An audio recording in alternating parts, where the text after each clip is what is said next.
Hi ಎಲ್ರಿಗೂ ನಮಸ್ಕಾರ. ನೀವು ನೋಡ್ತಾ ಇದ್ದೀರಾ ನ್ಯೂಸ್ ಹಂಟ್ ಕರ್ನಾಟಕ. ನಾನು ನಿಮ್ಮ ಮಂಜುಗೌಡ. ನಿನ್ನೆ ನನ್ನ ಚಾನಲ್ನಲ್ಲಿ ಮಾಡಿದಂತಹ ವಿಡಿಯೋಗೆ ಸಾಕಷ್ಟು ಜನ ನೋಡಿ ಮೆಚ್ಚುಗೆಯನ್ನು ವ್ಯಕ್ತಪಡಿಸಿದ್ದೀರಾ. ಕೆನಡಾಯಿಂದ ಕಾಲ್ ಮಾಡಿದ್ದೀರಾ, ಜರ್ಮನಿಯಿಂದ ಕಾಲ್ ಮಾಡಿದ್ದೀರಾ. ತುಂಬಾ ಥ್ಯಾಂಕ್ಸ್ ಎಲ್ರಿಗೂ ಕೂಡ. ಯಾರೆಲ್ಲ ನನ್ನ ವಿಡಿಯೋನ ನೋಡಿ ನಾನು ಹೇಳಿದಂತಹ ಪ್ರಶ್ನೆಗಳು, ನಾನು ಇಟ್ಟಂತಹ ವಾದವನ್ನು ಯಾರೆಲ್ಲ ಒಪ್ಕೊಂಡಿದ್ದೀರಾ, ಅದ್ರ ಜೊತೆಗೆ ಯಾರಿಗೆಲ್ಲ ಅದು ನಿಜ ಅನಿಸಿದೆ ಎಲ್ರಿಗೂ ಕೂಡ ನಾನು ಥ್ಯಾಂಕ್ಸನ್ನು ಹೇಳ್ತೀನಿ. ಅದರ ಜೊತೆಗೆ ಯಾರಿಗೆಲ್ಲ ನನ್ನ ವಾದ ಇಷ್ಟ ಆಗಿಲ್ಲ, ಸಾಕಷ್ಟು ಜನ ಬ್ಯಾಡ್ ಆಗಿ ಕಾಮೆಂಟ್ ಮಾಡಿದ್ರಿ. ಯಾರು ಇವತ್ತಿನವರೆಗೂ ಆ ವಾದವನ್ನು, ಅಂದರೆ ನಾನೇನು ಪಾಯಿಂಟ್ ಬೈ ಪಾಯಿಂಟ್ ಸತ್ಯದ ಸಮೇತ ನಿಮ್ಮ ಮುಂದೆ ಇಟ್ಟಂತಹ ವಾದವನ್ನು ಕೆಲವರು ಒಪ್ಪಿಲ್ಲ, ಅವ್ರಿಗೂ ಕೂಡ ನಾನು ಥ್ಯಾಂಕ್ಸ್ ಅಲ್ಲ, ಅವರಿಗೆ ಹ್ಯಾಟ್ಸ್ ಆಫ್ ಅಂಡ್ ಸೆಲ್ಯೂಟನ್ನು ಹೊಡೆಯೋ ಮೂಲಕ ಇವತ್ತಿನ ಈ ವಿಡಿಯೋವನ್ನು ನಾನು ಸ್ಟಾರ್ಟ್ ಮಾಡ್ತಾ ಇದ್ದೀನಿ. ನಿನ್ನೆ ಜರ್ಮನಿಯಿಂದ ಕರೆ ಬಂದಿತ್ತು, ಪ್ರಶಾಂತ್ ಅಂತ ಅವರ ಹೆಸರು. ಅವರು ನನ್ನ ವಿಡಿಯೋವನ್ನು ನೋಡಿ ತುಂಬ ಮೆಚ್ಕೊಂಡು ನನಗೆ ಒಂದಷ್ಟು ಹೆಲ್ಪ್ನ ರೀತಿಯಲ್ಲಿ ಒಂದಷ್ಟು ಮಾತನಾಡಿದ್ರು, ರೆಕಗ್ನೈಸ್ ಮಾಡಿದ್ರು. ಅಂದರೆ ಥ್ಯಾಂಕ್ಸ್ ಸರ್, ನಿಮ್ಮ ಒಂದು ಬೆಂಬಲಕ್ಕೆ, ನಿಮ್ಮ ಸಪೋರ್ಟ್ಗೆ, ನೀವು ನನ್ನ ರೆಕಗ್ನೈಸ್ ಮಾಡಿ ನನ್ನನ್ನು ಹುಡುಕಿ ನನ್ನನ್ನು ಮಾತನಾಡಿಸಿದ್ದಕ್ಕೆ ತುಂಬಾ ಥ್ಯಾಂಕ್ಸ್. ನೀವು ಏನು ರೆಕಗ್ನೈಸ್ ಮಾಡಿದರೆ ಅದರಲ್ಲಿ ನಾನು ನನಗೆ ಬೇಕಾದಂತಹ ಒಂದು ಮೈಕನ್ನು ತೆಗೆದುಕೊಳ್ತೀನಿ. Thanks for offering that mic ಅಂತ ನೇರವಾಗಿ ನಿಮಗೆ ಒಂದು ಥ್ಯಾಂಕ್ಸ್ ಅನ್ನು ಹೇಳೋದಕ್ಕೆ ಕೂಡ ಇಷ್ಟಪಡ್ತೀನಿ. ಸೊ ನಿನ್ನೆ ಮಾಡಿದಂತಹ ವಿಡಿಯೋದಲ್ಲಿ ಸಾಕಷ್ಟು ವಿಚಾರಗಳನ್ನು ನೀವು ತಿಳ್ಕೊಂಡಿದ್ದೀರಾ. ಇವತ್ತಿನ ವಿಡಿಯೋದಲ್ಲೂ ಸಹ ನಾನು ಸಾಕಷ್ಟು ವಿಚಾರಗಳನ್ನು ನಿಮ್ಮ ಮುಂದೆ ಇಡ್ತಾ ಹೋಗ್ತೀನಿ. ಬುರುಡೆ ಸಿಕ್ಕಿಲ್ಲ, ಯಾಕೆ ಸಿಕ್ಕಿಲ್ಲ ಅನ್ನೋ ಪ್ರಶ್ನೆ ಇವತ್ತು ನಿನ್ನೆ ಹುಟ್ಕೊಂಡಿರೋದಲ್ಲ, ಆರಂಭದ ದಿನಗಳಿಂದ ಕೂಡ ಬುರುಡೆ ಸಿಕ್ಕಿಲ್ಲ ಅನ್ನುವ ಒಂದು ಪ್ರಶ್ನೆ ಸಾಕಷ್ಟು ಜನರಲ್ಲಿ ಸ್ಕೆಲಿಟನ್ ಯಾಕಪ್ಪ ಸಿಕ್ಕಲಿಲ್ಲ ಅಂತ ಒಂದು ಪ್ರಶ್ನೆ ಹುಟ್ಕೊಂಡಿತ್ತು. ಸೊ ಇದೇ ಸಮಯದಲ್ಲಿ ಬಂದದ್ದು mask man Chinnaiah. So mask man Chinnaiah ಬಂದ, ದಕ್ಷಿಣ ಕನ್ನಡ ಪೊಲೀಸ್ ಸ್ಟೇಷನ್ಗೆ ಕಂಪ್ಲೇಂಟನ್ನು ಕೊಟ್ಟ. ಅದಾದ ನಂತರ ಕೋರ್ಟ್ಗೆ ಹೋಗಿ ಜಡ್ಜ್ನ ಮುಂದೆ 164ನ ಸ್ಟೇಟ್ಮೆಂಟನ್ನು ಸಹ ಕೊಟ್ಟ. ಅದಾದ ಒಂದು ದಿನಗಳ ಬಳಿಕ ಸಮೀರನ ಯೂಟ್ಯೂಬ್ ಚಾನಲ್ನಲ್ಲಿ ಒಂದು ವಿಡಿಯೋ ಕೂಡ ಬಂತು. ಆ ವಿಡಿಯೋದ ಸಾರಾಂಶ ಏನಪ್ಪ ಅಂತಂದರೆ, ಇಷ್ಟು ದಿನಗಳ ಕಾಲ ಸೌಜನ್ಯ ವಿಚಾರಕ್ಕೆ ಸಾಕ್ಷಿ ಕೇಳ್ತಾ ಇದ್ರಿ ಅಲ್ವಾ, ಜೀವಂತ ಸಾಕ್ಷಿ ಬಂದಿದೆ, ಇನ್ನು ಶಿವತಾಂಡವ ಅಂತ ಸ್ಟಾರ್ಟ್ ಮಾಡಿದ್ರಿ. ಸೊ ಸ್ಟಾರ್ಟ್ ಆಯಿತು, ಕಂಪ್ಲೇಂಟ್ ಆಯಿತು. ಎಲ್ಲರೂ ಸೇರಿಕೊಂಡು ಸರ್ಕಾರದ ಮೇಲೆ ಒತ್ತಾಯವನ್ನು ಹಾಕಿ ಅದಕ್ಕೆ ಒಂದು ಸ್ಪೆಷಲ್ ಇನ್ವೆಸ್ಟಿಗೇಷನ್ ಟೀಮ್ ಬೇಕು ಅಂತ SIT ಕೂಡ ಮಾಡಿಸ್ಕೊಂಡ್ರಿ. SIT ಮಾಡಿಸ್ಕೊಂಡಾದ್ಮೇಲೆ ಬುರುಡೆ ಹುಡುಕುವಂಥ, ಅಂದರೆ ಅಸ್ಥಿಪಂಜರ ಹುಡುಕುವಂತಹ ಕೆಲಸ ಸ್ಟಾರ್ಟ್ ಆಯಿತು. ಸೊ ಆರಂಭದಿಂದ ಒಂದು .5ಗೆ, ಅಂದರೆ .1ನಿಂದ .5ಗೆ ಬರುವಷ್ಟರಲ್ಲಿ ಯಾವುದೇ ರೀತಿಯ ಅಸ್ಥಿಪಂಜರಗಳು ಅಲ್ಲಿ ಸಿಗಲಿಲ್ಲ. ಹೀಗೆ ಅಸ್ಥಿಪಂಜರಗಳು ಅಲ್ಲಿ ಸಿಗದೇ ಇದ್ದಂತಹ ಸಂದರ್ಭದಲ್ಲಿ ಮಾಧ್ಯಮದವರು ಸೇರಿದಂತೆ, ಜನರು ಸೇರಿದಂತೆ ಅವರ ವಾದವನ್ನು, ಬುರುಡೆ ಗ್ಯಾಂಗ್ನ ವಾದವನ್ನು ಯಾರೆಲ್ಲ ನಂಬಿ ಹಳ್ಳಕ್ಕೆ ಬಿದ್ದಿದ್ರಲ್ಲ ಅವರೆಲ್ಲರೂ ಕೂಡ ಪ್ರಶ್ನೆ ಮಾಡೋದಕ್ಕೆ ಸ್ಟಾರ್ಟ್ ಮಾಡಿದ್ರು. 100 ಹೆಣಗಳಿದೆ, 1000 ಹೆಣಗಳಿದೆ ಅಂತ ಹೇಳಿದ್ದಂತಹ ನೀವೇ, ಜೀವಂತ ಸಾಕ್ಷಿ ಬಂದಿದೆ, ಶಿವತಾಂಡವ ಸ್ಟಾರ್ಟ್ ಅಂತಹ ಹೇಳಿದ್ದಂತಹ ನೀವೇ, ಎಲ್ಲಿ ಅಸ್ಥಿಪಂಜರಗಳು ಸಿಗ್ತಾ ಇಲ್ಲ, ಬುರುಡೆಗಳು ಸಿಗ್ತಾ ಇಲ್ಲ ಅಂತ ಹೇಳೋದಕ್ಕೆ ಪ್ರಶ್ನೆ ಮಾಡಿದ್ರು.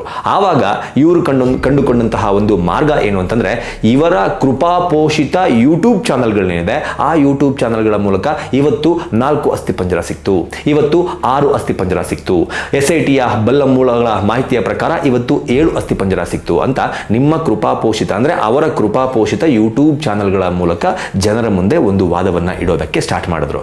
ಅದಾದಮೇಲೆ ಆ ವಿಚಾರವಾಗಿ ಧರ್ಮಸ್ಥಳದಲ್ಲಿ ಆ ಯೂಟ್ಯೂಬರ್ಗಳಿಗೆ ಸರಿಯಾದ ವಧೆಗಳು ಕೂಡ ಬಿತ್ತು. ಅದರ ಸಲುವಾಗಿ ಒಂದಷ್ಟು ಕಂಪ್ಲೇಂಟ್ಗಳು ಸಹ SITಗೆ ಹೋಯಿತು, ಯಾಕೆ ನೀವು ಅವ್ರಿಗೆ ಮಾಹಿತಿ ಕೊಡ್ತಾ ಇದ್ದೀರಾ, ನಮಗೆ ಮಾಹಿತಿ ಕೊಡ್ತಾ ಇಲ್ಲ ಅಂತ. ಸೊ ಅದಾದಮೇಲೆ ಆ ವಾದವನ್ನು ಬಿಟ್ಟರು.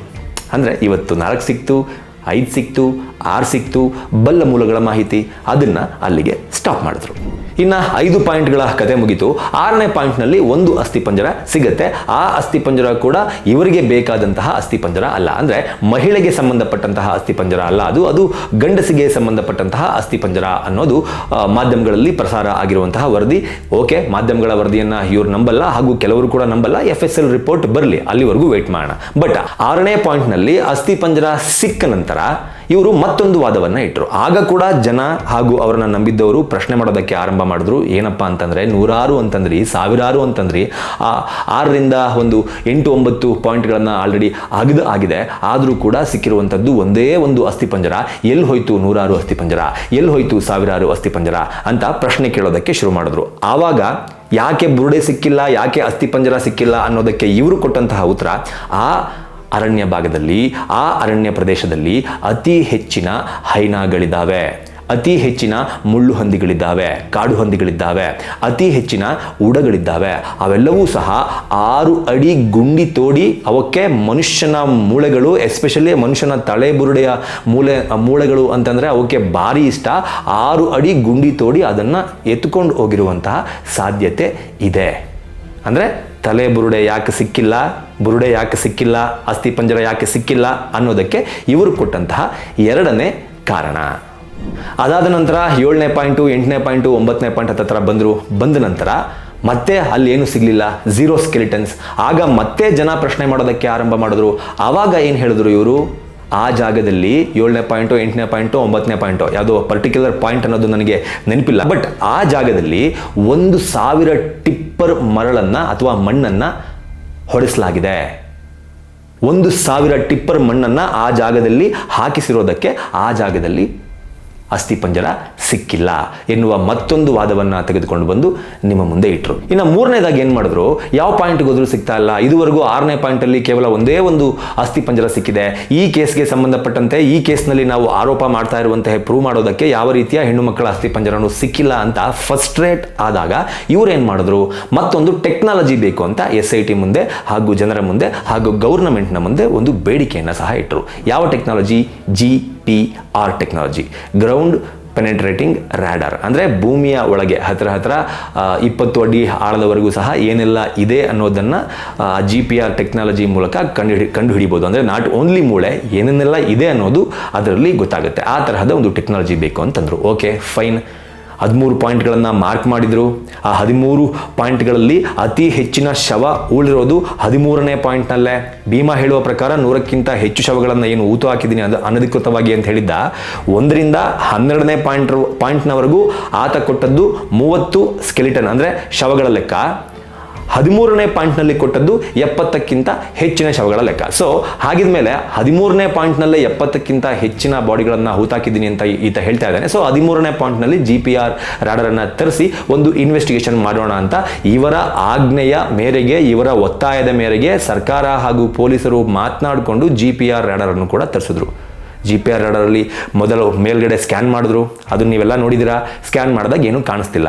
ಇಲ್ಲ, ತುಂಬ ಮಣ್ಣು ಹಾಕಿದರೆ, ಈ ಜಾಗ ಸಿಕ್ಕಾಪಟ್ಟೆ ಹೈಟ್ ಆಗಿದೆ, ಒಂದು ಸ್ವಲ್ಪ ಅಗಿರಿ ಅಂತ ಹಾಕ್ಸಿದ್ರು. ಮೊದಲು ಚಿಕ್ಕ JCB ಹಾಕ್ಸಿದ್ರು. ಚಿಕ್ಕ JCB ಆಗಲ್ಲ, ದೊಡ್ಡದು ಬೇಕು ಅಂದರು. ಓಕೆ, ದೊಡ್ಡ JCB ಬಗ್ಸಿದ್ರು. ಆ ದೊಡ್ಡ JCB ಆ ಗುಂಡಿ ಒಳಗೆ ಮುಳುಗುವಷ್ಟರ ಮಟ್ಟಕ್ಕೆ ಗುಂಡಿಯನ್ನು ಅಗಲಾಯಿತು. ಹತ್ತಿರ ನಿಮ್ಗೊಂದು 18ರಿಂದ 20 ಅಡಿ ಆಳದ ಗುಂಡಿಯನ್ನು ಅಗದಿದ್ದಾರೆ ಅಂತ ಅನ್ಕೊಳ್ಳಿ. ಓಕೆನಾ. ಆ 20 ಅಡಿ ಆಳದಲ್ಲೂ ಸಹ ಯಾವುದೇ ರೀತಿ ಸ್ಕೆಲಿಟನ್ ಸಿಗಲಿಲ್ಲ. ಅದಾದ ನಂತರ ಏನು ಮಾಡಿದ್ರು, ಮೇಲ್ಗಡೆ ಫಸ್ಟ್ ಲೇಯರಲ್ಲಿ ಸ್ಕ್ಯಾನ್ ಮಾಡಿದಂತಹ ಆ ರಾಡರ್ ಏನಿತ್ತು, ಆ ರಾಡರ್ನ 20 ಅಡಿ ಆಳಕ್ಕೆ ಕಳಿಸಿ ಮತ್ತೆ ಅಲ್ಲೂ ಕೂಡ ಸ್ಕ್ಯಾನ್ ಮಾಡಲಾಯಿತು. ಅಲ್ಲಿಗೆ ಎಷ್ಟಾಯಿತು? 20 + 20 40 ಅಡಿ. ಸೊ ಆ 40 ಅಡಿ ಜಾಗದಲ್ಲೂ 70 ಶವಗಳು ಸಿಗಲೇ ಇಲ್ಲ. ದೆನ್ ಫಸ್ಟ್ರೇಟ್ ಆದರು ಇವರು. ಫಸ್ಟ್ರೇಟ್ ಆದಮೇಲೆ ಏನು ಮಾಡಿದ್ರು, ಮತ್ತೆ ಜನಗಳಿಗೆ ಕೊಟ್ಟಂತಹ ಸ್ಟೇಟ್ಮೆಂಟ್ ಏನು, ಬುರುಡೆ ಯಾಕೆ ಸಿಕ್ಕಿಲ್ಲ ಅನ್ನೋದಕ್ಕೆ ಆ ಜಾಗದಲ್ಲಿ ತುಂಬ ಎತ್ತರದಲ್ಲಿ ಮಣ್ಣು ಹಾಕಿಬಿಟ್ಟಿದ್ದಾರೆ. ಅದರ ಜೊತೆಗೆ ಕೆಳಗಡೆ ನೀರಿನ ಅಂಶ, ತೇವದ ಅಂಶ ಸಿಕ್ಕಾಪಟ್ಟೆ ಇದೆ. ಹಾಗಾಗಿ GPR ಎನ್ನುವ ಆ ಟೆಕ್ನಾಲಜಿನಲ್ಲಿ ಆ ನೀರು ಬಂದಿದ್ದರಿಂದ ಸರಿಯಾಗಿ ಸ್ಕ್ಯಾನ್ ಮಾಡೋದಕ್ಕೆ, ಸರಿಯಾದ ವರದಿಯನ್ನು ತೆಗೆದುಕೊಳ್ಳೋದಕ್ಕೆ ಆಗಲಿಲ್ಲ. ಹಾಗಾಗಿ ಬುರುಡೆಗಳು ಸಿಕ್ಕಿಲ್ಲ ಎನ್ನುವ 3ನೇ ಕಾರಣವನ್ನು ಕೊಟ್ಟರು. ಇದಾದ ನಂತರ ಬಾಹುಬಲಿ ಬೆಟ್ಟದಲ್ಲೂ ಸಹ ಒಂದು ಗುಂಡಿ ಅಗೆಯುವಂತಹ ಕೆಲಸ ಆಗಿತ್ತು. ಅಲ್ಲಿ ಕೇರಳದ ಒಂದು ಅತ್ಯಾಚಾರ ಆಗಿರುವಂತಹ ಮಹಿಳೆಯನ್ನು ಹೂತು ಹಾಕಿದ್ದೆ ಅಂತ ಇದೇ ಮಾಸ್ಕ್ ಮ್ಯಾನ್ ಚಿನ್ನಯ್ಯ ಅವತ್ತು ಹೇಳಿದ್ದ. ಸೊ ಹಾಗಾಗಿ ಅಲ್ಲೂ ಕೂಡ ಅಗೆಯುವಂತಹ ಪ್ರಯತ್ನವನ್ನು ಮಾಡಿದರು. ಅಲ್ಲೂ ಕೂಡ ಏನು ಸಿಕ್ಕಿಲ್ಲ ಅಂದಾಗ ಇವರು ಹೇಳಿದಂತಹ ರೀಸನ್ ಏನು, ಅಲ್ಲಿ ಟ್ರಾನ್ಸ್ಫಾರ್ಮರ್ ಇದೆ, ಅಲ್ಲಿ ಕರೆಂಟ್ ಕಂಬಗಳಿದೆ, ಹಾಗಾಗಿ ಸರಿಯಾದ ಜಾಗ ಗುರುತಿಸೋದಕ್ಕೆ ಆಗಿಲ್ಲ, ಸರಿಯಾಗಿ ಅಗೆಯೋದಕ್ಕೆ ಆಗಿಲ್ಲ, ಹಾಗಾಗಿ ಅಲ್ಲೂ ಕೂಡ ಬುರುಡೆಗಳು ಸಿಕ್ಕಿಲ್ಲ ಎನ್ನುವ 4ನೇ ರೀಸನನ್ನು ಕೊಟ್ಟರು. ಸೊ ಪೊಲೀಸು ಇದನ್ನೆಲ್ಲ ನೋಡಿ ಸಾಕಾಗಿ ಅಗೆಯೋದನ್ನು ಸ್ಟಾಪ್ ಮಾಡಿ FSLಗೆ ಈಗ ಸಿಕ್ಕಿರೋದನ್ನೆಲ್ಲ ಕಳಿಸೋಣ, ಮಣ್ಣನ್ನು ಕಳಿಸೋಣ, ಮೂಳೆನೂ ಕಳಿಸೋಣ, ಏನೇನು ಸಿಕ್ಕಿದೆ ಎಲ್ಲದನ್ನು FSLಗೆ ಕಳಿಸೋಣ, ವರದಿ ಬರೋವರೆಗೂ ವೇಟ್ ಮಾಡೋಣ. ಆ ಗ್ಯಾಪ್ನಲ್ಲಿ ಈ ಅಸ್ಥಿಪಂಜರವನ್ನು ಹುಡುಕುವ ಕೆಲಸವನ್ನು ಬಿಟ್ಬಿಟ್ಟು ಈ ಚಿನ್ನಯ್ಯ ಅನ್ನೋನನ್ನು ಇಂಟ್ರಾಗೇಷನ್ ಮಾಡೋಣ, ವಿಚಾರಣೆ ಅಂದರೆ ನಿಜವಾದ ತನಿಖೆಯನ್ನು ಆರಂಭ ಮಾಡೋಣ, ಇವನು ಹೇಳ್ತಾ ಇರೋದು ನಿಜಾನ ಸುಳ್ಳ ಅನ್ನೋದನ್ನು ತಿಳ್ಕೊಳ್ಳುವ ಕೆಲಸಕ್ಕೆ ಪೊಲೀಸ್ನವರು ಅಂದರೆ SIT ತಂಡ ಕೈ ಹಾಕ್ತು.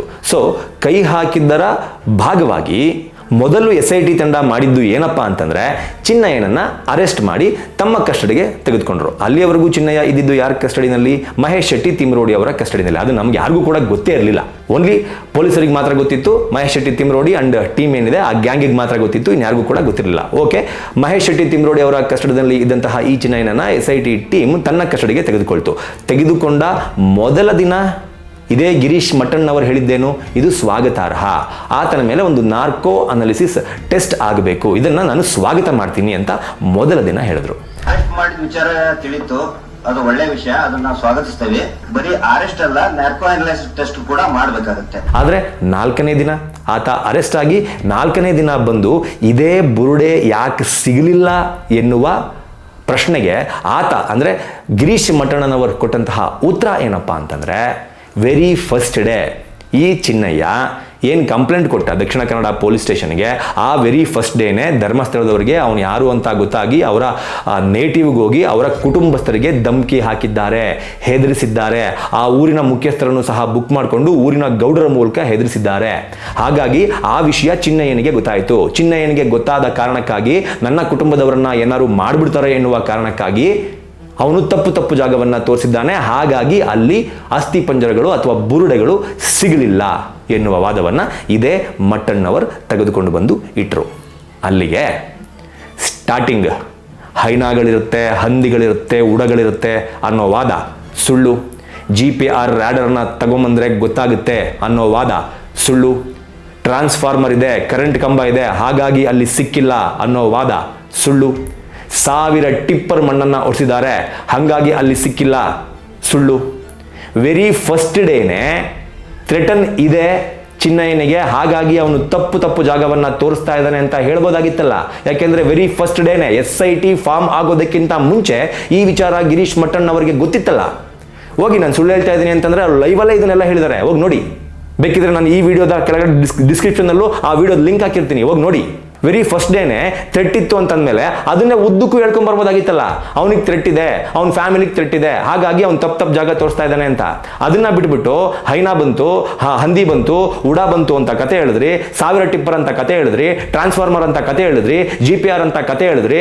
ಕತೆ ಎಲ್ಲ ಹೇಳಿ ಇವಾಗ ನಿಮ್ಮ ಕಸ್ಟಡಿನಲ್ಲಿ ಚಿನ್ನಯ್ಯ ಇರೋವರೆಗೂ ಅವನನ್ನ ವಹಿಸಿಕೊಂಡು ಮಾತನಾಡಿದಂತಹ ನೀವು ನಿಮ್ಮ ಕಸ್ಟಡಿಯಿಂದ ಚಿನ್ನಯ್ಯ ಯಾವಾಗ ಹೊರಗಡೆ ಹೋಗಿ SIT ಪೊಲೀಸರ ಕಸ್ಟಡಿಗೆ ತಗ್ಲಾಕೊಂಡಿದ್ದ ತಕ್ಷಣ ನೀವು ಮಾಡ್ತಾ ಇರುವಂತಹ ಆರೋಪ ಎಗೇನ್ ಧರ್ಮಸ್ಥಳದವ್ರ ಮೇಲೆ. ಇದಕ್ಕೂ ಕೂಡ ಧರ್ಮಸ್ಥಳದವರೇ ಕಾರಣ. ಧರ್ಮಸ್ಥಳದವರು ಥ್ರೆಟ್ ಮಾಡಿರೋದಕ್ಕೆ ಈ ಚಿನ್ನಯ್ಯ ಅನ್ನೋನು ತಪ್ಪು ಜಾಗಗಳನ್ನು ತೋರಿಸಿದ್ದಾನೆ, ಹಾಗಾಗಿ ಈ ಬುರುಡೆ ಪ್ರಕರಣ ಕರೆಕ್ಟ್ ಆಗಿ ಹೋಗಲಿಲ್ಲ, ಅಸ್ಥಿ ಪಂಜರಗಳು ಸಿಗಲಿಲ್ಲ ಎನ್ನುವ ವಾದ. ಇದನ್ನ ನಿಜವಾಗ್ಲೂ ನೀವು ನಂಬ್ತೀರಾ? ನಂಬೋದು ಅಂತ ನಿಮ್ಗೆ ಅನ್ಸುತ್ತಾ? ನಂಬೋರಿಗೆ ನಾನೇನು ಕೇಳಲ್ಲ. ಆದರೆ ಈ ಟೈಮ್ ಲೈನು ಹಾಗೂ ಆರಂಭದಿಂದ ಇಲ್ಲಿಯವರೆಗೂ ಅವರು ಕೊಟ್ಕೊಂಡು ಬಂದಿರುವಂತಹ ಸ್ಟೇಟ್ಮೆಂಟ್ಗಳನ್ನೆಲ್ಲ ನೋಡಿದ್ರಲ್ಲ, ನೀವು ಒಂದ್ಸಲಿ ಅನಲೈಸ್ ಮಾಡ್ಕೊಳ್ಳಿ.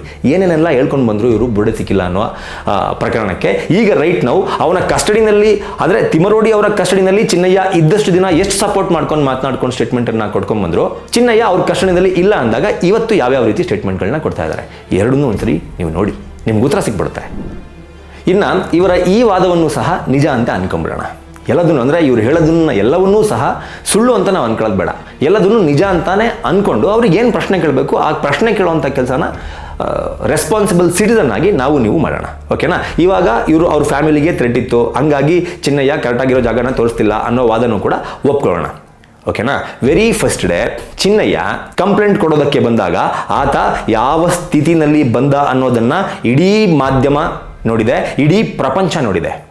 ತಲೆಯಿಂದ ಹಿಡಿದು ಕಾಲಿನವರೆಗೂ, ಅಡಿಯಿಂದ ಹಿಡಿದು ಮುಡಿಯವರೆಗೂ ಎಲ್ಲೂ ಕೂಡ ಒಂದು ಚಿಕ್ಕ ಗ್ಯಾಪ್ ಕೂಡ ಇರಲಿಲ್ಲ ಚಿನ್ನಯ್ಯಂಗೆ. ಹಂಗೆ ಮುಚ್ಚಾಕ್ಬಿಟ್ಟಿದ್ರು. ಅಂದರೆ ಕೈ ನೋಡಿದ್ರೆ ಕಣ್ಣು ಹಿಡಿದು ಬಿಡ್ತಾರೆ, ಕಾಲು ನೋಡಿದ್ರೆ ಕಣ್ಣು ಹಿಡಿದು ಬಿಡ್ತಾರೆ. ಬರೀ ಮಾಸ್ಕ್ ಹಾಕೊಂಡೋದ್ರೆ ಜಸ್ಟ್ ಬಾಡಿ ಲ್ಯಾಂಗ್ವೇಜು, ಬಾಡಿ ನೋಡಿದ್ರೆ ಕಣ್ಣು ಹಿಡಿದು ಬಿಡ್ತಾರೆ ಅನ್ನೋ ಕಾರಣಕ್ಕೆ ಅವನಿಗೆ ಮೇಲಿಂದ ಕೆಳವರೆಗೂ ಒಂದು ವಸ್ತ್ರನೇ ಹೊಲಿಸಿದ್ರು, ಫುಲ್ ಕಪ್ಪು ವಸ್ತ್ರ. ಆ ವಸ್ತ್ರದಲ್ಲಿ ಅವನ ಕಣ್ಣು ಬಿಟ್ಟು ಇನ್ನೇನು ಕಾಣಿಸ್ತಿರ್ಲಿಲ್ಲ. ಸೊ ಕಾಣ್ತಾ ಇದ್ದಿದ್ದು ಕಣ್ಣು ಮಾತ್ರ. ಹಿಂಗಿರ್ಬೇಕಾದ್ರೆ ಆ ಮನುಷ್ಯನ ಐಡೆಂಟಿಟಿನೇ ಗೊತ್ತಿಲ್ಲ. ಧರ್ಮಸ್ಥಳದವ್ರಿಗೆ, ಡಿ ಗ್ಯಾಂಗ್ ಆಟೋದವ್ರಿಗೆ ಅಂತ ನೀವೇ ಗೊತ್ತಾಯ್ತು ಅಂತ ಹೇಳ್ತಿದ್ರಲ್ಲ, ಹೆಂಗ್ ಗೊತ್ತಾಗಕ್ಕೆ ಸಾಧ್ಯ? ಎಲ್ಲಿ ಕಪ್ಪು ಬಟ್ಟೆ ಬಿಟ್ರೆ ಬೇರೆ ಏನು ಕಾಣಿಸ್ತಿಲ್ಲಪ್ಪ. ಹೆಂಗೆ ಅವರಿಗೆ ಇವನೇ ಚೆನ್ನಯ್ಯ ಅಂತ ಹೆಂಗ್ ಗೊತ್ತಾಗಕ್ಕೆ ಸಾಧ್ಯ? ಈ ಚೆನ್ನಯ್ಯನ ಮನೆಯವರು ಯಾವ ಊರಲ್ಲಿದ್ದಾರೆ ಹೆಂಗ್ ಗೊತ್ತಾಗಕ್ಕೆ ಸಾಧ್ಯ? ಅವ್ರ ಮನೆಗೆ ವೆರಿ ನೆಕ್ಸ್ಟ್ ಡೇನೆ ಹೋಗ್ಬಿಟ್ಟು ಥ್ರೆಟನ್ ಕೊಡೋದಕ್ಕೆ ಹೆಂಗ್ ಸಾಧ್ಯ? ಅವ್ನು ಯಾರು ಅಂತ ಯಾರಿಗೂ ಗೊತ್ತೇ ಇಲ್ಲ. ವಿಟ್ನೆಸ್ ಪ್ರೊಟೆಕ್ಷನ್ ಆಕ್ಟ್ನ ಅಡಿಯಲ್ಲಿ ಆತ ಇದ್ದಾನೆ. ಆತನ ಐಡೆಂಟಿಟಿ ಎಲ್ಲೂ ರಿವೀಲೇ ಆಗಿಲ್ಲ. ಹಂಗಿದ್ಮೇಲೆ ಐಡೆಂಟಿಟಿ ರಿವೀಲ್ ಆಗದೇ ಇದ್ರೂ ಕೂಡ ಇದು ಅವನೇ ಅಂತ ಧರ್ಮಸ್ಥಳದವ್ರಿಗೆ ಹೆಂಗೆ ಗೊತ್ತಾಯ್ತು? ಇನ್ನ ಇದೇ ವಿಚಾರವಾಗಿ ಅವನ ಫ್ಯಾಮಿಲಿಯ ಸಾಕಷ್ಟು ಜನರನ್ನ ಈಗ ಆಲ್ರೆಡಿ ಮಾಧ್ಯಮಗಳು ಮಾತನಾಡಿಸಿದೆ. ನೀವೆಲ್ಲರೂ ಕೂಡ ಎಲ್ಲಾ ಮಾಧ್ಯಮಗಳಲ್ಲೂ ನೋಡಿರ್ತೀರ. ಮೊದಲನೇ ಹೆಂಡತಿ ಮಾತಾಡಿದ್ದಾರೆ, ಎರಡನೇ ಹೆಂಡತಿ ಮಾತನಾಡಿದ್ದಾರೆ, ಅವರ ಸಹೋದರ ಮಾತನಾಡಿದ್ದಾರೆ, ಜೊತೆಗೆ ಕೆಲಸ ಮಾಡುವಂತಹ ರಾಜು ಮಾತನಾಡಿದ್ದಾರೆ, ಎಲ್ಲರೂ ಕೂಡ ಮಾತನಾಡಿದ್ದಾರೆ. ಓಕೆ, ಅವರ ಸಹೋದರನ್ನ ಬಿಟ್ಬಿಡೋಣ, ಆ ರಾಜುನು ಕೂಡ ಬಿಟ್ಬಿಡೋಣ. ಅವರ ಹೆಂಡತಿ ಸ್ಟೇಟ್ಮೆಂಟ್ ಅನ್ನ ಎಲ್ಲರೂ ಕೂಡ ನೋಡಿರ್ತೀರ ಅಂತ ನಾನು ಅನ್ಕೋತೀನಿ. ಆ ಹೆಂಡತಿ ಸ್ಟೇಟ್ಮೆಂಟ್ ಅಲ್ಲಿ ಇಲ್ಲಿಯವರೆಗೂ ಸಹ ಎಲ್ಲಾದ್ರೂ ಧರ್ಮಸ್ಥಳದಿಂದ ನಮಗೆ ಥ್ರೆಟ್ ಇದೆ ಅಂತ ಹೇಳಿದಾರಾ? ಎಲ್ಲಾದ್ರೂ ಕೇಳಿಸ್ಕೊಂಡಿದ್ದೀರಾ? ವೀರೇಂದ್ರ ಹೆಗಡೆ ಅವರು ಹಿಂಗಿಂಗ್ ಕಳಿಸ್ಬಿಟ್ಟು ನಮಗೆ ಹೊಡ್ಸೋದಕ್ಕೆ ಪ್ರಯತ್ನ ಪಟ್ಟರು, ಹೆದರ್ಸೋದಕ್ಕೆ ಪ್ರಯತ್ನ ಪಟ್ಟರು, ಮನೆ ಖಾಲಿ ಮಾಡಿಸೋದಕ್ಕೆ ಊರಿನ ಮುಖ್ಯಸ್ಥರಿಗೆ ಹೇಳ್ಬಿಟ್ಟು ಪ್ರಯತ್ನ ಪಟ್ಟರು. ಈ ಮಟ್ಟಣ್ಣ ಅವ್ರು ಹೇಳೋ ಪ್ರಕಾರ ಇದೆಲ್ಲ ನಾನು ಹೇಳ್ತಿರೋದಲ್ಲ, ಮಟ್ಟಣ್ಣ ಅವ್ರು ಹೇಳಿರೋದು. ಎಲ್ಲಾದ್ರೂ ಮಟ್ಟಣ್ಣ ಅವ್ರು ಹೇಳ್ದಂಗೆ ಅವ್ರ ಫ್ಯಾಮಿಲಿಯವರು ನನಗೆ ಥ್ರೆಟ್ ಇದೆ ಧರ್ಮಸ್ಥಳದಿಂದ ಅಂತ ಎಲ್ಲಾದ್ರೂ ಒಂದೇ ಒಂದು ಸಿಂಗಲ್ ಸ್ಟೇಟ್ಮೆಂಟ್ ಕೊಟ್ಟಿರೋದನ್ನ ನೀವೆಲ್ಲಾದ್ರೂ ನೋಡಿದಿರಾ? ನೋ. ಅವರ ಫ್ಯಾಮಿಲಿಗೆ ಥ್ರೆಟ್ ಬಂದಿರೋ, ಧರ್ಮಸ್ಥಳದಿಂದ ಥ್ರೆಟ್ ಬಂದಿರೋ ವಿಚಾರ ಅವ್ರ ಫ್ಯಾಮಿಲಿಗೆ ಗೊತ್ತಿಲ್ಲ, ಮಟ್ಟಣ್ಣ ಅವ್ರಿಗೆ ಮಾತ್ರ ಗೊತ್ತಿದೆ. ಸೊ ಅದು ನಿಮ್ಮ ಮುಂದೆ ಹೇಳಿದ್ರು. ಇನ್ನು ಇದೇ ಮಟ್ಟಣ್ಣವರು ಆ ಲೈವ್ ವಿಡಿಯೋದಲ್ಲಿ ಹೇಳ್ತಾರೆ, ನಾನು ವೆರಿ ಫಸ್ಟ್ ಡೇ ಒಬ್ಬ ಪೊಲೀಸ್ ಆಫೀಸರ್ಗೆ ನಾನು ಮೆಸೇಜನ್ನು ಹಾಕಿದ್ದೀನಿ, ಅವನ ಫ್ಯಾಮಿಲಿಗೆ ಥ್ರೆಟ್ ಇದೆ, ಆ ಫ್ಯಾಮಿಲಿಗೆ ರಕ್ಷಣೆಯನ್ನು ಕೊಡಬೇಕು ಅಂತ. ಅದರ ಜೊತೆಗೆ ಇದೇ ಮಟ್ಟಣ್ಣವರು ಆ ವಿಡಿಯೋದಲ್ಲಿ ಹೇಳ್ತಾರೆ, ಈತ 2 ವರ್ಷಗಳ ಇಂದ ನನಗೆ ಕೇಳ್ತಾನೆ ಇದ್ದ, ನಮ್ಮ ಬೆನ್ನನ್ನು ಬಿದ್ದುಬಿಟ್ಟಿದ್ದ ಅಂತ. 2 ವರ್ಷದಿಂದ ಆತನನ್ನ ಇಟ್ಕೊಂಡಿದ್ದೀರಾ, ಕಳೆದ 2 ತಿಂಗಳಿಂದ ಆತನನ್ನ ನಿಮ್ಮ ರಕ್ಷಣೆಯಲ್ಲೇ ಇಟ್ಕೊಂಡಿದ್ದೀರಾ. ಹೀಗಿದ್ದಾಗ ಅವರ ಫ್ಯಾಮಿಲಿಗೂ ಕೂಡ ನೀವೇ ರಕ್ಷಣೆ ಕೊಟ್ಬಿಡ್ಬೋದಾಗಿತ್ತಲ್ಲ. ಇಡೀ ಫ್ಯಾಮಿಲಿನ ಕರ್ಕೊಂಡ್ಬಂದ್ಬಿಟ್ಟು ನಿಮ್ಮ ರಕ್ಷಣೆಯಲ್ಲಿ, ನಿಮ್ಮ ಒಂದು ಕೋಟೆಯಲ್ಲಿ ಇಟ್ಕೊಂಡು ರಕ್ಷಣೆ ಕೊಡೋದ್ರ ಮೂಲಕ ಚಿನ್ನಯ್ಯ ಕರೆಕ್ಟಾದ ಜಾಗಗಳನ್ನು ತೋರಿಸೋ ಹಾಗೆ ಮಾಡ್ಬೋದಾಗಿತ್ತಲ್ಲ. ಯಾಕೆ ಮಾಡಲಿಲ್ಲ? ಒಬ್ಬ ಪೊಲೀಸ್ ಆಫೀಸರ್ ಆಗಿದ್ದಂತಹ ಇದೇ ಗಿರೀಶ್ ಮಟ್ಟಣ್ಣವರಿಗೆ ಇದೆಲ್ಲ ಆಗುತ್ತೆ ಅಂತ ಗೊತ್ತಿರಲಿಲ್ವಾ? ಒಂದು ಚಿಕ್ಕ ಐಡಿಯಾನೂ ಇರಲಿಲ್ವಾ? ಅವ್ರ ಫ್ಯಾಮಿಲಿಯನ್ನು ಕರ್ಕೊಂಡ್ಬಂದ್ಬಿಟ್ಟು ಆ ಚಿನ್ನಯ್ಯನ ಜೊತೆ ಇಟ್ಕೊಬೋದಾಗಿತ್ತಲ್ಲ. ಇಟ್ಕೊಳ್ಳಿಲ್ಲ. ಯಾಕೆ? ಸೊ ಬುರುಡೆ ಸಿಗದೆ ಇರೋದಕ್ಕೆ ಇವ್ರು ಕೊಡ್ತಾ ಇರುವ ಕಾರಣ ಇದು. ಇವ್ರು ಕೊಟ್ಟ ಕಾರಣಗಳಿಗೆ ನಾನು ಕೇಳ್ತಾ ಇರುವಂತಹ ಪ್ರಶ್ನೆ ಇದು. ಸರಿ ಇದೆಯಾ, ತಪ್ಪಿದ್ಯಾ? ಇನ್ನು ಪ್ರಮುಖವಾಗಿ ಇವರನ್ನ ನಂಬಿ ಬಂದವರನ್ನ ಇವರು ನಡು ನೀರಲ್ಲಿ ಹೆಂಗ್ ಕೈ ಬಿಡ್ತಾರೆ, ಇವ್ರನ್ನ ನಂಬಿ ಬಂದವರನ್ನ ಬೀದಿಗೆ ಹೆಂಗ್ ತಂದು ನಿಲ್ಲಿಸ್ತಾರೆ ಅನ್ನೋದನ್ನು ಹೇಳ್ತೀನಿ, ಕೇಳ್ಬಿಡಿ. ಫಸ್ಟ್ ಸುಜಾತಾ ಭಟ್ ಇವ್ರನ್ನ ಹುಡ್ಕೊಂಡ್ ಬಂದ್ರು. ಅನನ್ಯ ಭಟ್ ಎನ್ನುವ ನನ್ನ ಮಗಳು ಕಾಣೆಯಾಗಿದ್ದಾಳೆ, ಅವಳನ್ನ ಹುಡುಕಿ ಕೊಡಬೇಕು, ಅತ್ಯಾಚಾರ ಆಗಿ ರೇಪ್ ಆಗಿದೆ, ದೇವಸ್ಥಾನ, ಎಲ್ಲ ಕತೆ ನಿಮಗೆ ಗೊತ್ತು, ನಾನೇನು ಮತ್ತೆ ಹೇಳೋದು ಬೇಕಾಗಿಲ್ಲ. ಸೊ ಆ ಅನನ್ಯ ಭಟ್ಟನ್ನ ಇವರು ಮುಂದೆ ಕೂರಿಸ್ಕೊಂಡು ಏನೇನೆಲ್ಲ ಮಾತನಾಡಿದ್ರು, ಇದೇ ಗಿರೀಶ್ ಮಟ್ಟಣ್ಣ ಏನೇನೆಲ್ಲ ಹೇಳಿದ್ರು, ಅದು ಸತ್ಯ ಘಟನೆ ಅಂತ ಹೇಳಿದ್ರು, ತನಿಖೆ ಆಗಬೇಕು ಅಂತ ಹೇಳಿದ್ರು, ಕಂಪ್ಲೇಂಟ್ ಕೊಟ್ಟಿದ್ದಾರೆ ಅಂತ ಹೇಳಿದ್ರು. ಇದೇ ಸಮೀರ್ ಏನೇನು ಹೇಳಿದ್ರು, ಇದೇ ಸಮೀರ್ ಕೂಡ ಛತ್ರಿ ಏರಿಸಿ ಇಳಿಸಿ ಕುತ್ಕೊಂಡು ನಿಂತ್ಕೊಂಡು ವಿಡಿಯೋ ಮಾಡಿ ಇದೇ ಅನನ್ಯ ಭಟ್ ಕಥೆನ ಕಲರ್ಫುಲ್ ಆಗಿ ನಿಮ್ಮ ಮುಂದೆ ಇಟ್ಟಿದ್ರು. ಅದರ ಜೊತೆಗೆ ಇವರ ಕೃಪಾಪೋಷಿತ ಯೂಟ್ಯೂಬ್ ಮಂಡಳಿ ಇದೆಯಲ್ಲ, ಆ ಯೂಟ್ಯೂಬ್ ಮಂಡಳಿಯ ಎಲ್ಲ ಚಾನಲ್ಗಳಲ್ಲೂ ಇವರ ಇಂಟರ್ವ್ಯೂ ಬಂದಿತ್ತು. ಬಟ್ ಆ ಕೇಸ್ಗೆ ಮೇನ್ ಸ್ಟ್ರೀಮ್ ಮಾಧ್ಯಮಗಳು ಎಂಟ್ರಿ ಕೊಟ್ಟ ನಂತರ ಸಾಕ್ಷಿ ಸಮೇತ ಇಷ್ಟು ಜನ ಏನು ಕತೆ ಹೇಳಿದ್ರಲ್ಲ ಮುಂಚೆ, ಏನು ಬುರುಡೆ ಗ್ಯಾಂಗ್ ಅವರು, ಇವರು ಯಾವುದಕ್ಕೂ ಸಾಕ್ಷಿಗಳನ್ನ ಕೊಟ್ಟೇ ಇರಲಿಲ್ಲ. ಆದರೆ ಮೇನ್ ಸ್ಟ್ರೀಮ್ ಮಾಧ್ಯಮಗಳು ಎಂಟ್ರಿ ಆದ ತಕ್ಷಣ ಸುಜಾತಾ ಭಟ್, ಅನನ್ಯ ಭಟ್ ಕೇಸ್ಗೆ ಒಂದು ತೂಕ ಬಂತು.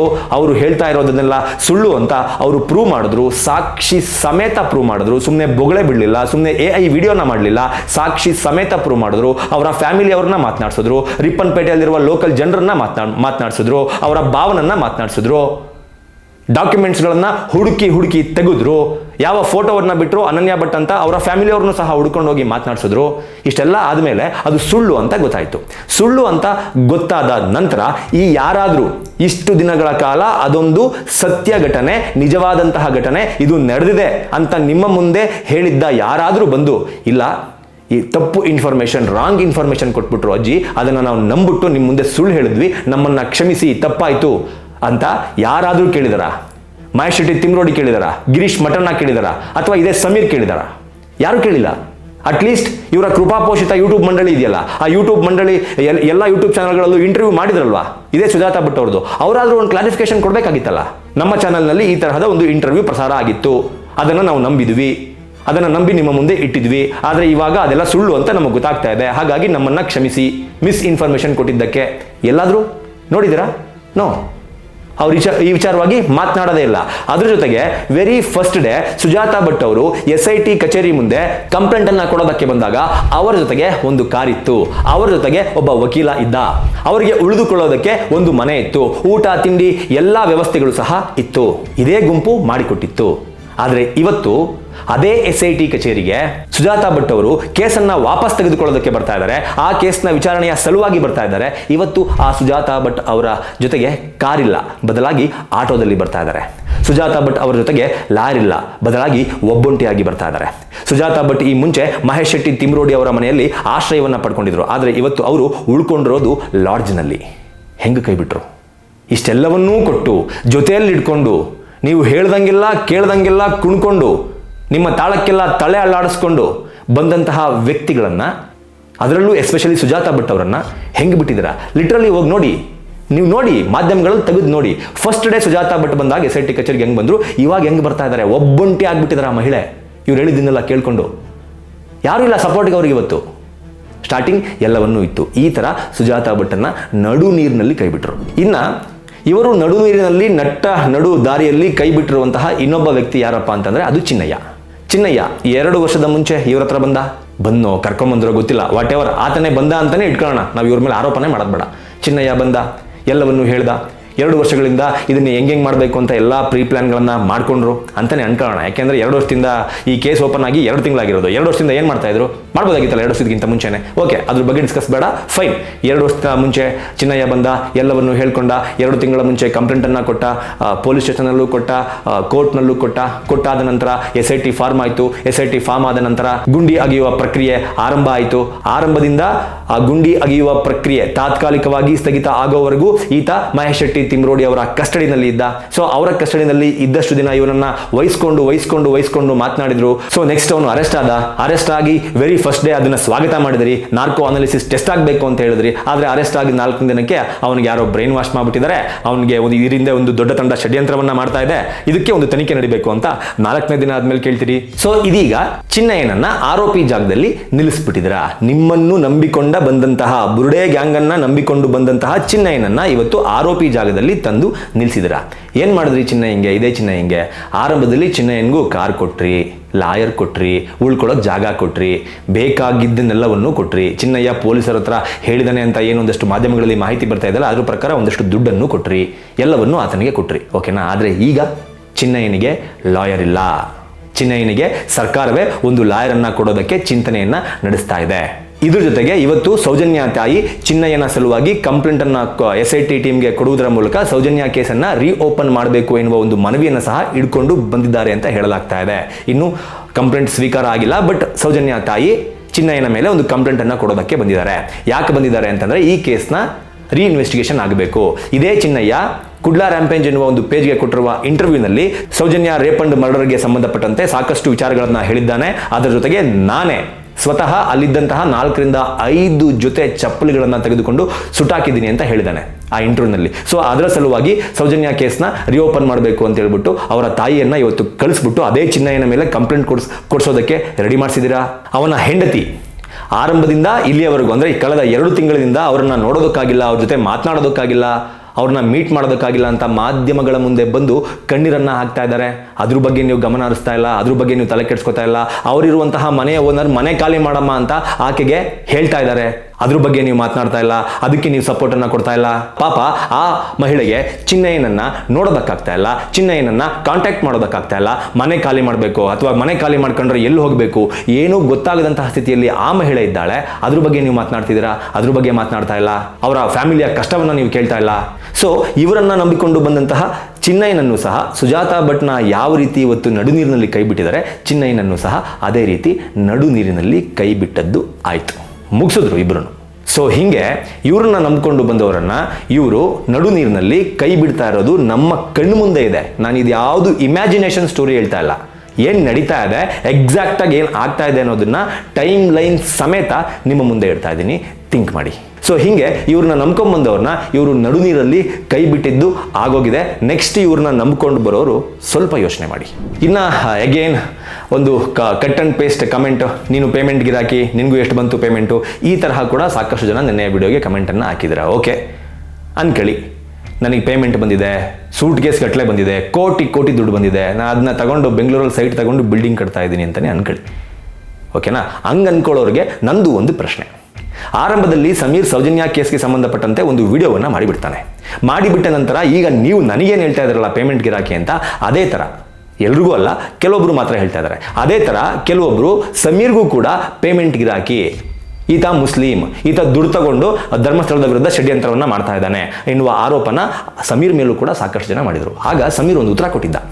ಏನಂತ ಉತ್ತರ ಕೊಟ್ಟಿದ್ದ ಸಮೀರ್ ಅಂತಂದರೆ, ನಾನು ಮಾಡಿರುವ ವಿಡಿಯೋವನ್ನು ಎಡಿಟ್ ಮಾಡಿರುವಂತಹ ಎಡಿಟರ್ಗೆ ಕೊಡೋಕ್ಕೆ ನನ್ನ ಹತ್ರ ದುಡ್ಡಿಲ್ಲ, 25 ಲಕ್ಷ ಬಂತು, ಅಷ್ಟು ಲಕ್ಷ ಬಂತು, ಇಷ್ಟು ಲಕ್ಷ ಬಂತು ಅಂತ ಸುಳ್ಳು ಹೇಳ್ತಿರಲ್ರೋ, ಯಾರೋ ನೀವೆಲ್ಲ ಅಂತ ಒಂದು ಕ್ಲಾರಿಫಿಕೇಷನನ್ನು ಇದೇ ಸಮೀರ್ ಕೊಟ್ಟಿದ್ದ. ಎಡಿಟರ್ಗೆ, ತನ್ನ ವಿಡಿಯೋವನ್ನು ಎಡಿಟ್ ಮಾಡಿದ್ದ ಎಡಿಟರ್ಗೆ ಕೊಡೋಕೆ ದುಡ್ಡಿಲ್ಲದೆ ಇರುವಂತಹ ಸಮೀರ್ ಇವತ್ತು ಫಾರ್ಚೂನರ್ ಕಾರಲ್ಲಿ SIT ಕಚೇರಿಗೆ ಬರ್ತಾನೆ. ಪಾಪ ಅವನ ಹತ್ರ ದುಡ್ಡಿಲ್ಲ. 3 ಜನ ಲಾಯರ್ನ ಕರ್ಕೊಂಡು SIT ಕಚೇರಿಗೆ ಬರ್ತಾನೆ. ಪಾಪ ಅವನ ಹತ್ರ ದುಡ್ಡಿಲ್ಲ. ಆತನ ಮನೆ ಇರೋದು ಮೂಲತಃ ಮನೆ ಇರೋದು ಬಳ್ಳಾರಿನಲ್ಲಿ, ಬೆಂಗಳೂರಿನಲ್ಲೂ ಕೂಡ ಆತ ಇರ್ತಾನೆ ಅನ್ನೋದು ಕೆಲವೊಂದಷ್ಟು ಮಾಧ್ಯಮಗಳ ವರದಿಯಿಂದ ಗೊತ್ತಾಯಿತು. ಆದರೆ ಬಳ್ಳಾರಿ ಬೆಂಗಳೂರಿನಲ್ಲಿ ಇರೋನಿಗೆ ಧರ್ಮಸ್ಥಳದಲ್ಲಿ ಉಳಿದುಕೊಳ್ಳೋದಕ್ಕೆ ಒಂದು ಸ್ವಂತ ನೆಲೆ ಇಲ್ಲ. ಆದರೆ ತಿಂಗಳಾನ್ಗಟ್ಲೆಯಿಂದ ಧರ್ಮಸ್ಥಳದಲ್ಲೇ ಉಳ್ಕೊಂಡಿದ್ದಾನೆ. ಪಾಪ ಅವನ ಹತ್ರ ದುಡ್ಡಿಲ್ಲ. ಹೆಂಗಿತ್ತು ಸಾಧ್ಯ? ಎಡಿಟ್ರಿಗೆ ಕೊಡೋದಕ್ಕೆ ದುಡ್ಡು ಇಲ್ಲದೆ ಇರುವ ಸಮೀರನಿಗೆ ಇಷ್ಟೊಂದೆಲ್ಲ ಎಲ್ಲಿಂದ ಬರ್ತಾ ಇದೆ? ಪುಕ್ಸಟೆ, ಫ್ರೀ ಬರ್ತಾ ಇದೆ. ನನ್ನನ್ನು ಪ್ರಶ್ನೆ ಮಾಡೋದಕ್ಕಿಂತ ಮುಂಚೆ ಅವನಿಗೆ ಹೋಗ್ಬಿಟ್ಟು ನೀವು ಈ ಪ್ರಶ್ನೆ ಕೇಳಿ ನೋಡೋಣ. ಏನಪ್ಪ, ಸ್ಟಾರ್ಟಿಂಗಲ್ಲಿ ಎಡಿಟರ್ ಕೊಡೋಕ್ಕೂ ದುಡ್ಡಿಲ್ಲ ಅಂತಿದ್ದೆ, ಈಗ ನೋಡಿದ್ರೆ ಪಾಶ್ ಲೈಫ್ ಸ್ಟೈಲ್ ಆಗಿಬಿಟ್ಟಿದೆ, ಓಡಾಡೋದು ಫಾರ್ಚುನರ್ ಕಾರ್ನಲ್ಲಿ, ನಿನ್ನ ಹಿಂದಗಡೆ 3 ಜನ ಲಾಯರು, ಧರ್ಮಸ್ಥಳದ ಆರಾಮಾಗಿ ಸೆಟ್ಲ್ ಆಗಿಬಿಟ್ಟಿದ್ಯಾ, ಬಳ್ಳಾರಿನೂ ಬೆಂಗಳೂರನ್ನು ಬಿಟ್ಬಿಟ್ಟು ಧರ್ಮಸ್ಥಳದಲ್ಲಿ ಆರಾಮಾಗಿ SIT ಕಚೇರಿಗೆ ಓಡಾಡ್ಕೊಂಡಿದ್ಯಾ, ಎಲ್ಲಿಂದ ಬರ್ತಾ ಇದೆಯಪ್ಪ ನಿನಗೆ ದುಡ್ಡು ಅಂತ ಕೇಳಿ ಯಾರಾದರೂ ನೋಡೋಣ? ನೋ, ಕೇಳಲ್ಲ. ನೀವು ನಮ್ಮನ್ನು ಕೇಳ್ತೀರ. ನಮ್ಮ ಬಾಳು ಬಜಾಜ್ ಫಿನಾನ್ಸಲ್ಲಿ ಲೋನ್ ಇದೆ, ಇನ್ನೂ 2 ವರ್ಷ EMI ಬಾಕಿ ಇದೆ. IDFC ಬ್ಯಾಂಕಲ್ಲಿ ಬೈಕ್ ಲೋನ್ ಇದೆ, ಇನ್ನೂ 2 ವರ್ಷ EMI ಬಾಕಿ ಇದೆ. ಯೂಟ್ಯೂಬಲ್ಲಿ ಬರುವಂತಹ ಪೇಮೆಂಟನ್ನು ನಂಬ್ಕೊಂಡು ನಾವು ಇವತ್ತು ಜೀವನ ಮಾಡ್ತಾ ಇರೋದು.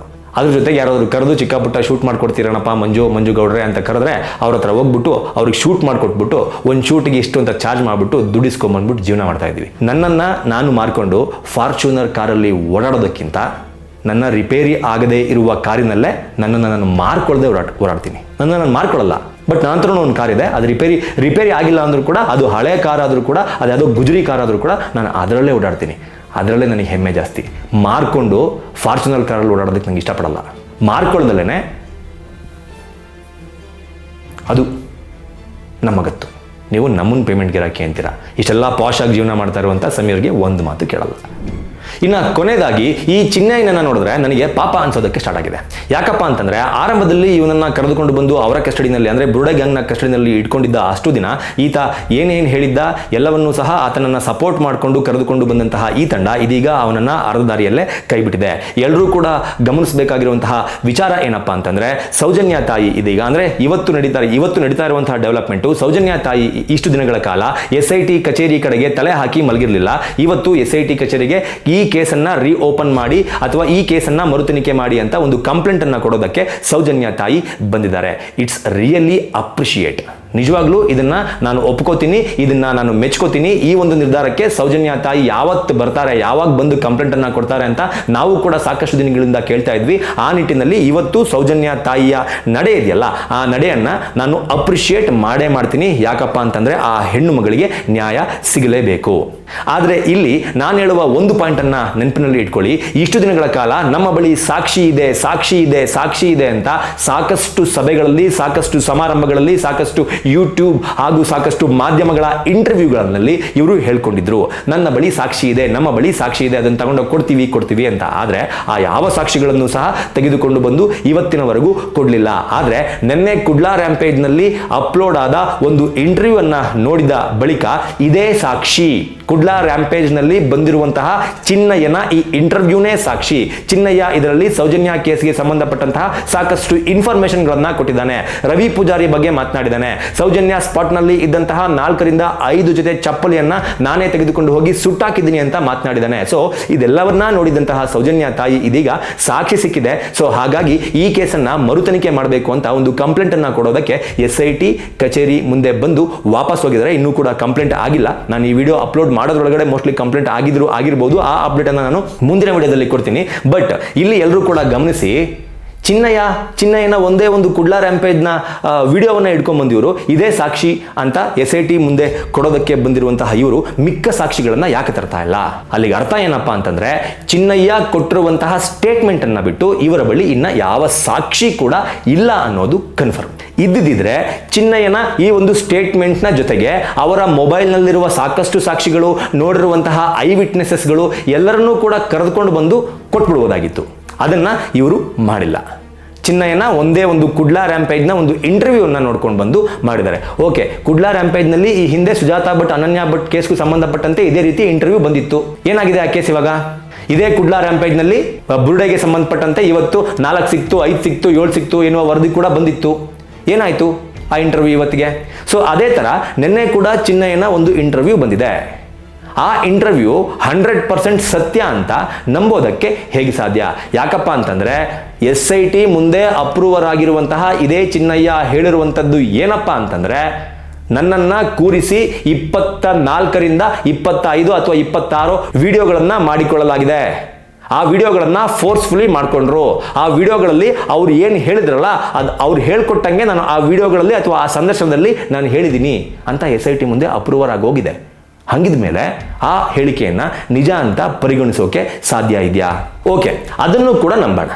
ಚಿನ್ನಯ್ಯ, ನಾ ಹೇಳಿದ್ನಲ್ಲ, ಯಾವ್ದು ಇವ್ರು ಮಾಡುವ ಯಾವ ಆರೋಪವನ್ನು ಸಹ ಡೈರೆಕ್ಟಾಗಿ ಸುಳ್ಳು ಅಂತ ಹೇಳೋದು ಬೇಡ, ಅದನ್ನು ಕೂಡ ನಂಬೋಣ. ಚಿನ್ನಯ್ಯ ಹೇಳಿರೋದು ಕುಡ್ಲಾ ರ್ಯಾಂಪೇಜ್ನಲ್ಲಿ ಕೂತ್ಕೊಂಡು ಸತ್ಯ. ಅದರ ಸಲುವಾಗಿ ಸೌಜನ್ಯ ತಾಯಿ SITಗೆ ಕಂಪ್ಲೇಂಟ್ ಕೊಡೋದಕ್ಕೆ ಬಂದಿದ್ದಾರೆ ಅನ್ನೋದನ್ನ, ಆ ಸಾಕ್ಷಿಯನ್ನು ಇಟ್ಕೊಂಡು ಬಂದಿದ್ದಾರೆ ಅನ್ನೋದನ್ನ ನಾವು ಒಪ್ಕೊಳ್ಳೋಣ. ಯಾಕಂತಂದ್ರೆ ಸೌಜನ್ಯಗೆ ನ್ಯಾಯ ಸಿಗಲೇಬೇಕು. ಬಟ್ ಇಲ್ಲೂ ಕೂಡ ಒಂದು ಅಂಶವನ್ನ ಗಮನಿಸಿ ಎಲ್ಲರೂ. ಈ ಮಾಸ್ಕ್ ಮ್ಯಾನ್ ಚಿನ್ನಯ್ಯನ ಫಸ್ಟ್ ಇಂಟರ್ವ್ಯೂ ಬಂದಿದ್ದು ಇಂಡಿಯಾ ಟುಡೇನಲ್ಲಿ. ಅವತ್ತು ಈ ಮಾಸ್ಕ್ ಮ್ಯಾನ್ ಮುಖಕ್ಕೆ ಮಾಸ್ಕ್ ಅನ್ನ ಹಾಕಿಕೊಳ್ಳುವ ಮೂಲಕ ಒಂದು ಇಂಟರ್ವ್ಯೂ ಅನ್ನ ಕೊಟ್ಟಿದ್ದ. ಆ ಇಂಟರ್ವ್ಯೂವನ್ನ ಮತ್ತೊಮ್ಮೆ ಈಗ ಹೋಗಿ ನೋಡಿ. ಆ ಇಂಟರ್ವ್ಯೂನ ಸ್ಟಾರ್ಟಿಂಗ್ ಇಂದ ಎಂಡಿಂಗ್ ವರೆಗೂ ನೋಡಿ. ಆ ಇಂಟರ್ವ್ಯೂನಲ್ಲಿ ಇದೇ ಮಾಸ್ಕ್ ಮ್ಯಾನ್ ಚಿನ್ನಯ್ಯ ಹೇಳ್ತಾನೆ, ಸೌಜನ್ಯ ರೇಪ್ ಅಂಡ್ ಮರ್ಡರ್ ಆದ ದಿನ ನಾನು ರಜೆಯ ಮೇಲಿದ್ದೆ, ನಾನು ಅವತ್ತು ಊರಿನಲ್ಲಿದ್ದೆ, ನಾನು ಧರ್ಮಸ್ಥಳದಲ್ಲಿ ಇರಲಿಲ್ಲ ಅಂತ. ಇಲ್ಲಿ ಇಂಡಿಯಾ ಟುಡೇನಲ್ಲಿ ಕೊಟ್ಟಂತಹ ಇಂಟರ್ವ್ಯೂನಲ್ಲಿ. ಸೌಜನ್ಯ ಅವರ ಕೊಲೆ ಆಗಿದ್ದ ದಿನ ನೀವು ಊರಲ್ಲಿರ್ಲಿಲ್ಲ? ಇಲ್ಲ, ಅವತ್ತು ನಾವು ಇರ್ಲಿಲ್ಲ, ನಾವು ಊರಿಗೆ ಹೋಗಿದ್ವಿ, ರಜೆ ಮಾಡಿದ್ವಿ. ಅದೇ ಕುಡ್ಲಾ ರ್ಯಾಂಪೇಜ್ಗೆ ಕೊಟ್ಟಂತಹ ಇಂಟರ್ವ್ಯೂನಲ್ಲಿ ಹೇಳ್ತಾನೆ, ನಾನು ಧರ್ಮಸ್ಥಳದಲ್ಲೇ ಇದ್ದೆ, ಧರ್ಮಸ್ಥಳದ ಮಾಹಿತಿ ಕಚೇರಿಯಿಂದ ಫೋನ್ ಬಂತು, ಸೌಜನ್ಯ ರೇಪ್ ಅಂಡ್ ಮರ್ಡರ್ ಆಗಿರುವ ಜಾಗದಲ್ಲಿ ಏನಾದ್ರು ಇದ್ರೆ ತೆಗೆದುಕೊಂಡು ಹೋಗಿ ಸುಟ್ಟುಬಿಡಿ ಅಂತ. ಆಗ ನಾನು ಆ ಜಾಗಕ್ಕೆ ಹೋದೆ, ಅಲ್ಲಿ 4ರಿಂದ 5 ಜೊತೆ ಚಪ್ಪಲಿಗಳಿತ್ತು, ಅವೆಲ್ಲವನ್ನೂ ಸಹ ತೆಗೆದುಕೊಂಡು ಹೋಗಿ ನಾನು ಸುಟ್ಟಾಕ್ದೆ ಎನ್ನುವ ಸ್ಟೇಟ್ಮೆಂಟ್ ಅನ್ನ ಇದೇ ಚಿನ್ನಯ್ಯ ಕೊಡ್ತಾನೆ.